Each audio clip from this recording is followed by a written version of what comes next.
Hello hello hello बेटा, good evening all of you. आ जाइए सभी फटाफट से, आप लोगों की फिजिक्स की क्लास स्टार्ट हो चुकी है। ठीक है, और आज जो हम पढ़ने वाले हैं, एक्चुअली ये कल का टॉपिक था, लेकिन चूंकि हमने कल ही ये चैप्टर स्टार्ट किया है, ठीक है, should we start? Yes sir, बिल्कुल स्टार्ट करते हैं हम। ठीक है, चलिए, मैंने क्या बोला, कल जो हमने पढ़ा था वो है अपवर्तन, अपवर्तन के नियम, और साथ ही मैंने आपसे ये भी डिस्कस किया था कि इस चैप्टर में हमें क्या क्या पढ़ना है। ठीक है, आज का जो हमारा टॉपिक होने वाला है वो है पूर्ण आंतरिक परावर्तन, टोटल इंटरनल रिफ्लेक्शन, साथ ही इसके नियम, साथ ही हम पढ़ेंगे क्रांतिक कोण। तो थोड़ा सा बोर्ड पे नजर टिकाए रखना है ना। चलिए शुरू करते हैं आज की क्लास। आज हम पढ़ने वाले हैं बेटा पूर्ण आंतरिक परावर्तन, पूर्ण आंतरिक परावर्तन, टोटल इंटरनल रिफ्लेक्शन। ध्यान से देखिएगा, जब कोई प्रकाश किरण, देखो हमारे पास एक माध्यम,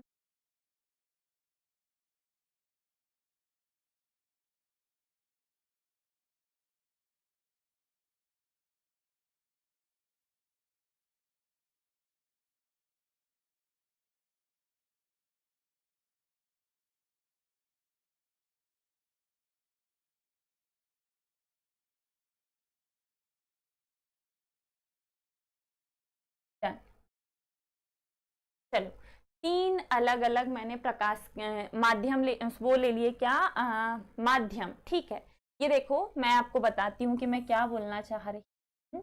ध्यान से देखिएगा, ऊपर की ओर का माध्यम है बच्चा सघन, और नीचे के ओर का माध्यम है विरल। नीचे का माध्यम क्या है?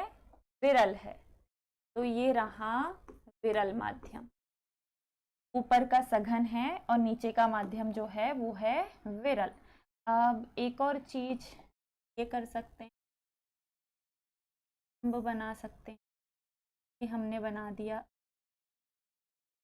और नाउ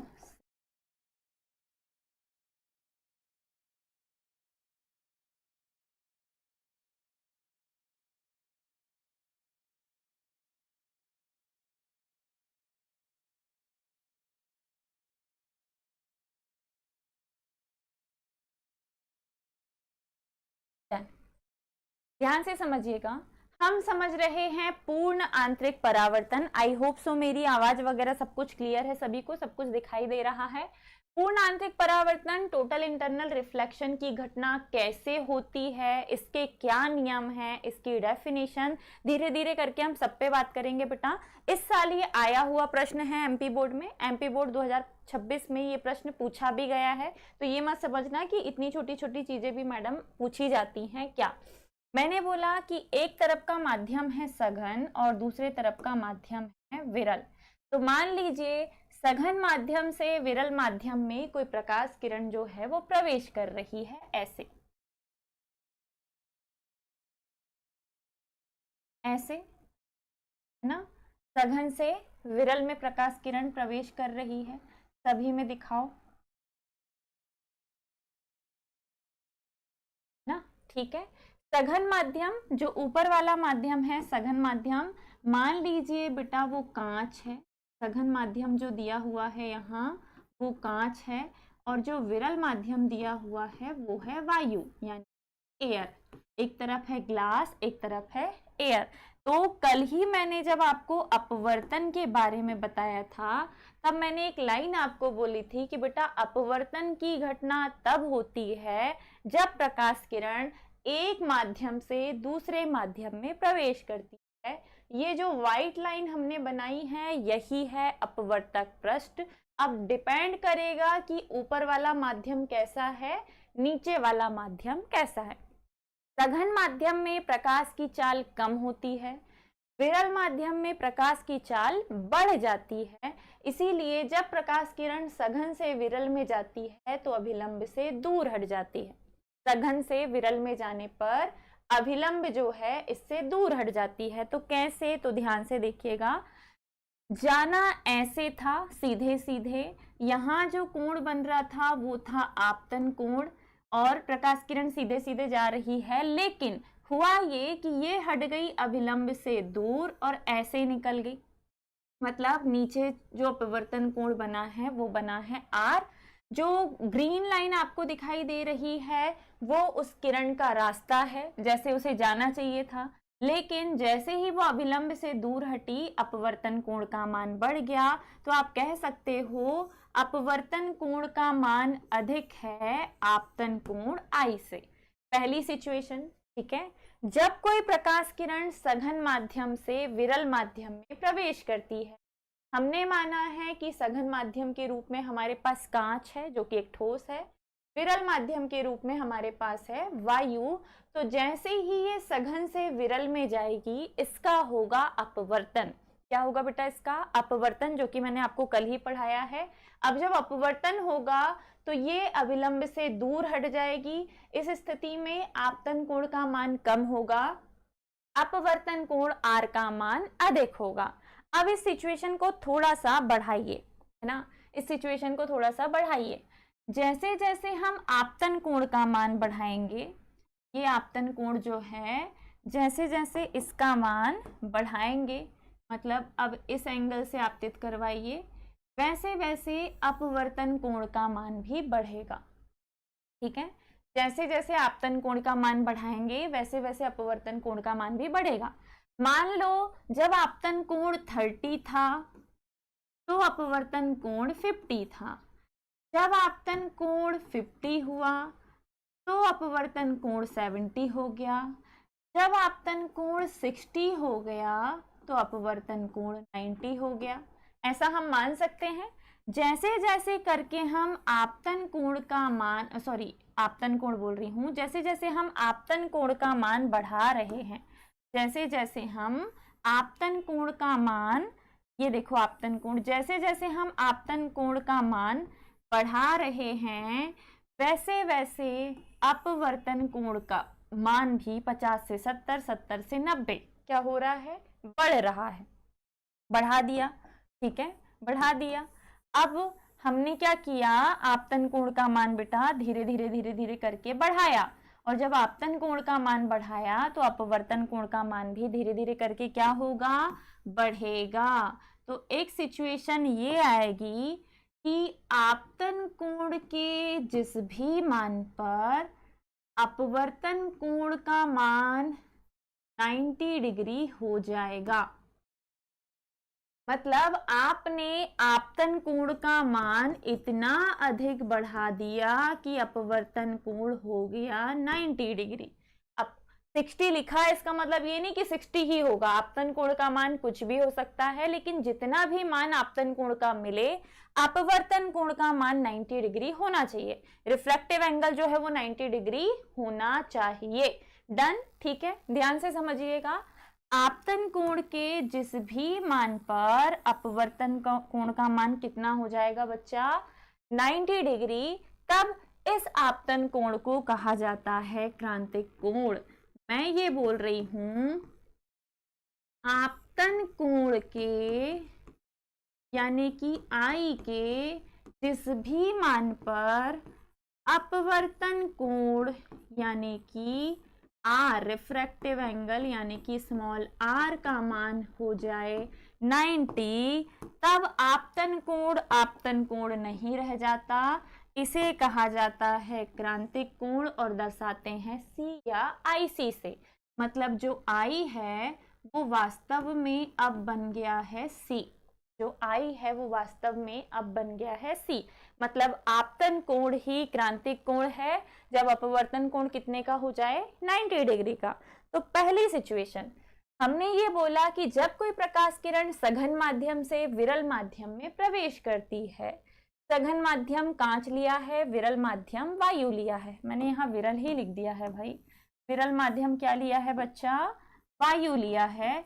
तो जब कोई प्रकाश किरण सघन माध्यम से विरल माध्यम में प्रवेश करती है तो अपवर्तन का रूल नंबर 1 ये कहता है कि ये अभिलंब से दूर हट जाती है। ठीक है, सघन से विरल में जाने पर अभिलंब से दूर हटेगी, विरल से सघन में जाने पर अभिलंब की ओर झुक जाएगी। ठीक है, तो हम कहां से कहां भेज रहे हैं, सघन से विरल में भेज रहे हैं। ठीक है, तो अब जैसे जैसे हम आपतन कोण का मान बढ़ाएंगे वैसे वैसे अपवर्तन कोण का मान भी बढ़ेगा।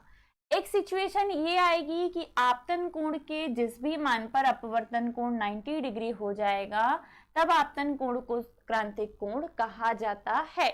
आपतन कोण को क्या कहा जाता है बेटा, क्रांतिक कोण कहा जाता है। अब क्या कर सकते हैं, तो थोड़ा और मेहनत कीजिए। अब आपको आपतन कोण का मान इतना अधिक कर देना है कि वो क्रांतिक कोण से भी ज्यादा अपवर्तन कोण दे दे। अभी अगर आपने आपतन कोण का मान लो 60 डिग्री मान किया था, तो अब आपतन कोण का मान 75 डिग्री कर दो। ठीक है, 60 पे अगर क्रांतिक कोण बना है, आपतन कोण 60 पे क्या बना है, क्रांतिक कोण, तो आपतन कोण का मान और ज्यादा कर दीजिए। और ज्यादा करने पर क्या हो जाएगा कि अब प्रकाश किरण अभी तो यहाँ आ गई थी बेटा, इस लाइन पे आ गई थी ना, प्रकाश किरण इस लाइन पे आ गई थी जो कि है अपवर्तक पृष्ठ। इसीलिए अभिलंब और अपवर्तित किरण के बीच का कोण जो था वो 90 डिग्री था, जिसे हमने कहा था अपवर्तन कोण। अब अगर आपतन कोण का मान हमने और अधिक बढ़ा दिया तो जो प्रकाश किरण ऐसी जानी चाहिए थी वो ऐसे ना जाकर वापस उसी माध्यम में वापस लौट जाती है जिस माध्यम से वो आती है। मतलब कांच से आ रही थी और कांच में ही वापस चली जाएगी, यानी कि उसका अपवर्तन नहीं होगा, अब होगा उसका परावर्तन। अब होगा उसका क्या, परावर्तन। लेकिन ये जो परावर्तन हमने करवाया है, ये परावर्तन हमने करवाया है अपवर्तन कराते कराते, अपवर्तन कराते कराते। डन, ठीक है, ध्यान से समझना। जब कोई प्रकाश किरण सघन माध्यम से विरल माध्यम में प्रवेश करती है तो वह अभिलंब से दूर हट जाती है। हट गई भैया, आई का मान कम है, आर का मान अधिक हो गया, मैंने लिख दिया है। जैसे जैसे हम आपतन कोण का मान बढ़ाएंगे वैसे वैसे अपवर्तन कोण का मान भी बढ़ेगा। अगर आपतन कोण के किसी मान पर अपवर्तन कोण 90 डिग्री हो जाएगा तब आपतन कोण को क्रांतिक कोण कहेंगे। आपतन कोण को क्या कहेंगे, क्रांतिक कोण कहेंगे।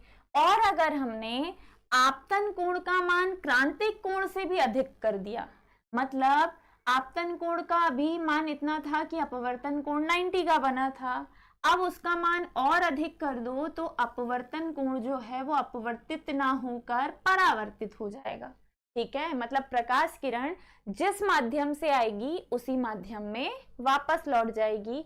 इस घटना को ही कहा जाता है पूर्ण आंतरिक परावर्तन, टोटल इंटरनल रिफ्लेक्शन। समझ में आया क्या बोला है मैंने?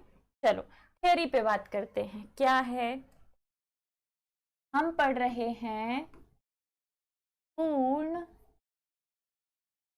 आंतरिक परावर्तन। 4 मार्कर में डाला था इस बार, तो एक इससे लिया था, एक इसकी शर्तें लिया था और एक था क्रांतिक कोण अपवर्तनांक में संबंध। ऐसी 4 चीजें आपने लिखा है। जब कोई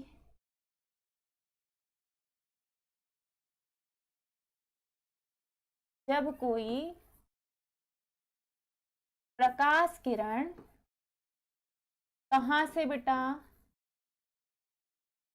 सघन माध्यम से विरल माध्यम, विरल माध्यम प्रवेश करती है तब आपतन कोण का मान कम,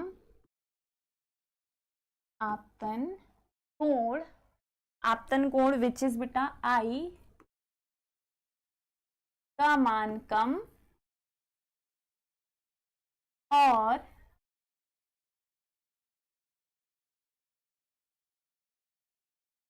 अपवर्तन कोण R का मान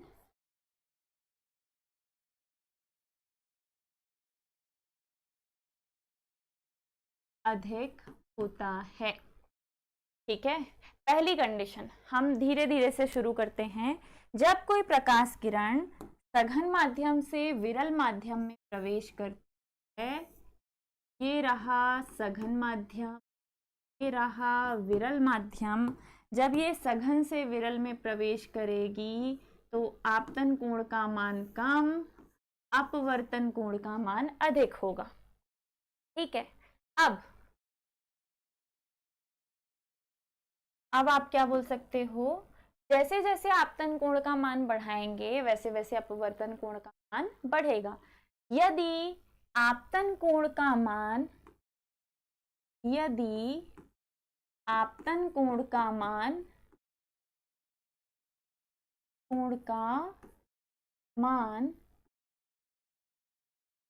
मतलब आपतन कोण ही क्रांतिक कोण है जब अपवर्तन कोण कितना हो जाए 90 डिग्री। आपतन कोण का मान क्रांतिक कोण के मान से अधिक हो तो वह विरल माध्यम में प्रवेश नहीं करती। वह बेटा किरण, प्रकाश किरण जो है वह विरल माध्यम में प्रवेश नहीं करती। प्रकाश किरण जो है वो विरल माध्यम में प्रवेश नहीं करती, बल्कि किस माध्यम में, सघन माध्यम में ही वापस लौट जाती है। सघन माध्यम में ही वापस लौट जाती और परावर्तन के नियम का पालन करती है। मतलब जिसमें आई उसमें वापस चली गई तो किसके नियम का पालन करेगी, परावर्तन के नियम का पालन करती। इस घटना को ही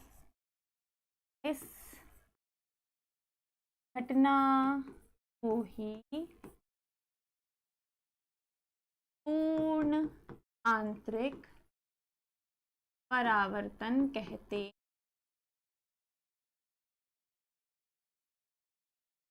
ठीक है, लेकिन इसकी कंडीशन है बेटा। पहली कंडीशन तो ये है कि प्रकाश किरण सघन से विरल माध्यम में ही प्रवेश करनी चाहिए। क्यों? क्योंकि अगर विरल से सघन में जाएगी, अभिलंब से दूर हटने के बजाय अभिलंब की ओर झुक जाएगी। अभिलंब की ओर झुकेगी तो जिधर से आई उधर वापस जाने का कोई चांस है क्या? नहीं। तो पूर्ण आंतरिक परावर्तन की कुछ शर्तें हैं। ठीक है, पूर्ण आंतरिक परावर्तन की कुछ शर्तें हैं। पहली शर्त ये है प्रकाश किरण सघन माध्यम से कहाँ जानी चाहिए, विरल माध्यम।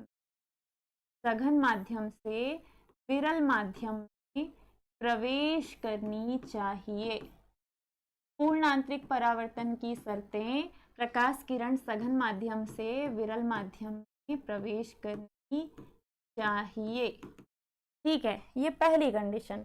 दूसरा, पूर्ण आंतरिक परावर्तन केवल तब होगा जब आपतन कोण का मान क्रांतिक कोण के मान से अधिक होगा, अदरवाइज पूर्ण आंतरिक परावर्तन नहीं होगा।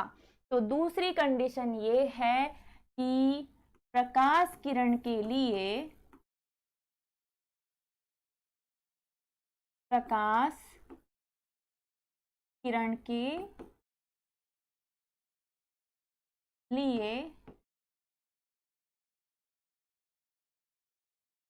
आपतन कोण का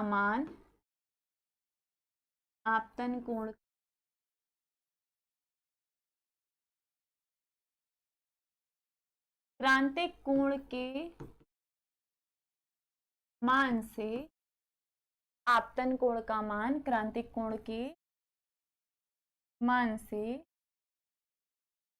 अधिक होना चाहिए, अधिक चाहिए। आपतन कोण का मान क्रांतिक कोण के मान से अधिक होगा तभी जाके प्रकाश किरण का अपवर्तन ना होकर परावर्तन होगा। मतलब प्रकाश किरण जिस माध्यम से आएगी उसी माध्यम में वापस लौट जाएगी ना। ठीक है, डन। तो हम पढ़ रहे हैं क्या, ये अटक गया है 2 मिनट के लिए, कोई बात नहीं। चलिए, हम पढ़ रहे हैं पूर्ण आंतरिक परावर्तन, टोटल इंटरनल रिफ्लेक्शन।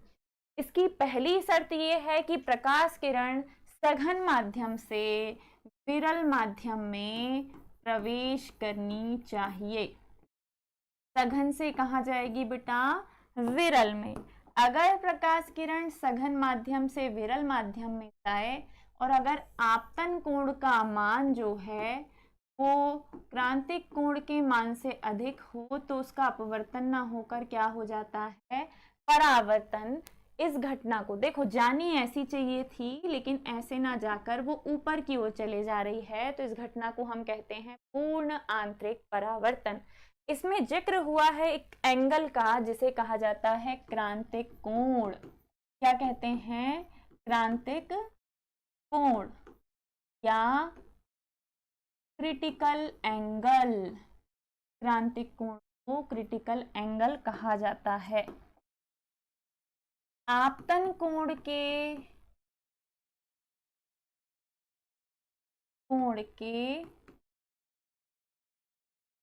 जिस भी मान पर, आपतन कोण के जिस भी मान पर अपवर्तन कोण का मान, अपवर्तन का मान 90 डिग्री हो जाता है तब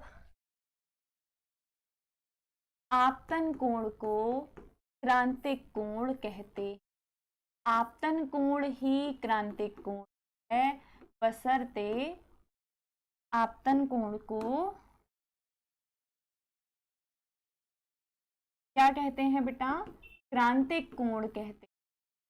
आपतन कोण के जिस भी मान पर अपवर्तन कोण का मान 90 डिग्री हो जाए तब आपतन कोण को ही क्रांतिक कोण कहते हैं।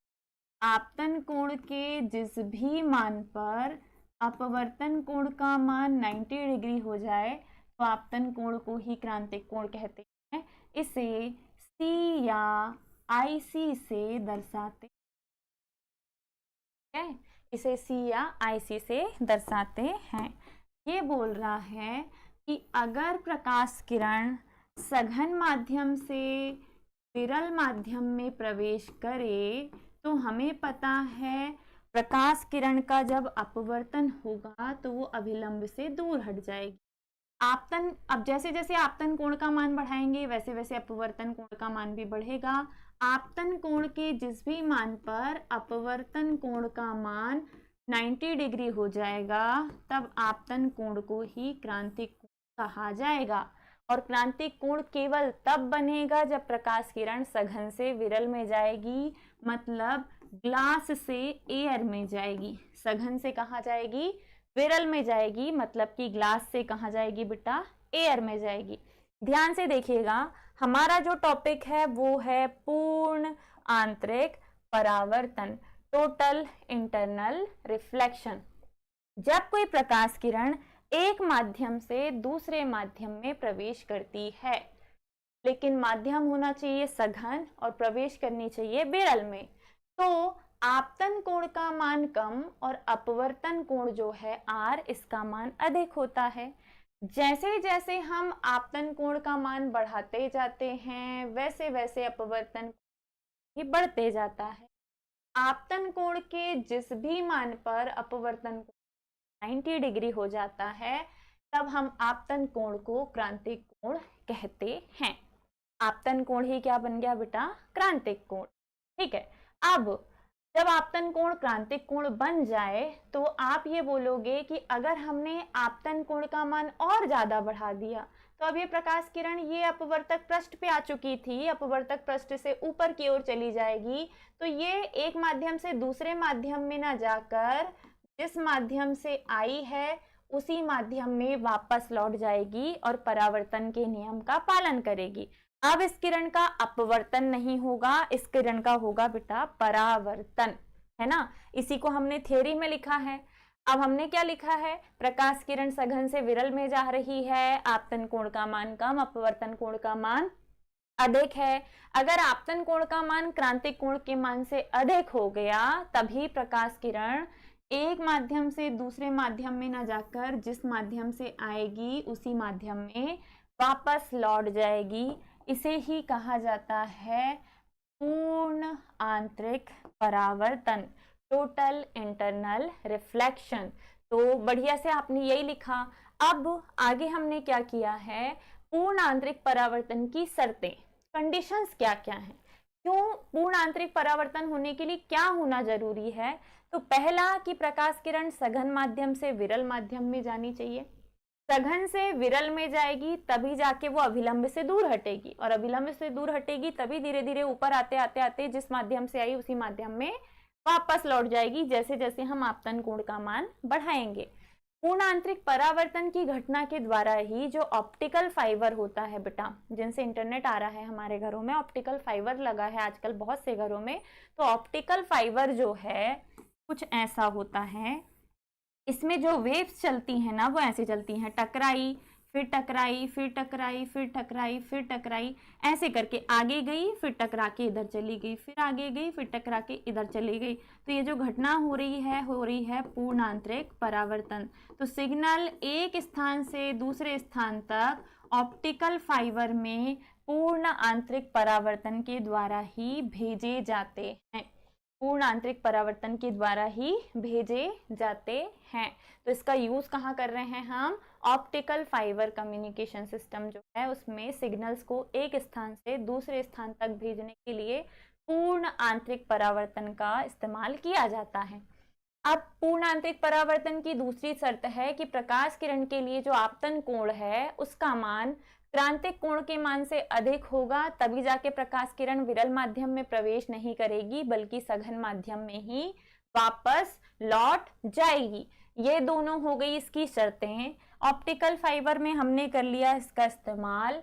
क्रांतिक कोण क्या है, तो लास्ट मैंने आपको ये बताया कि भैया क्रांतिक कोण यानी कि क्रिटिकल एंगल, जब हम आपतन कोण का मान इतना बढ़ा दें कि अपवर्तन कोण का मान कितना हो जाए 90 डिग्री, आपतन कोण का मान इतना अधिक कर दें कि अपवर्तन कोण कितने का हो जाए 90 डिग्री का, तब आपतन कोण को ही क्रांतिक कोण कहा जाता है।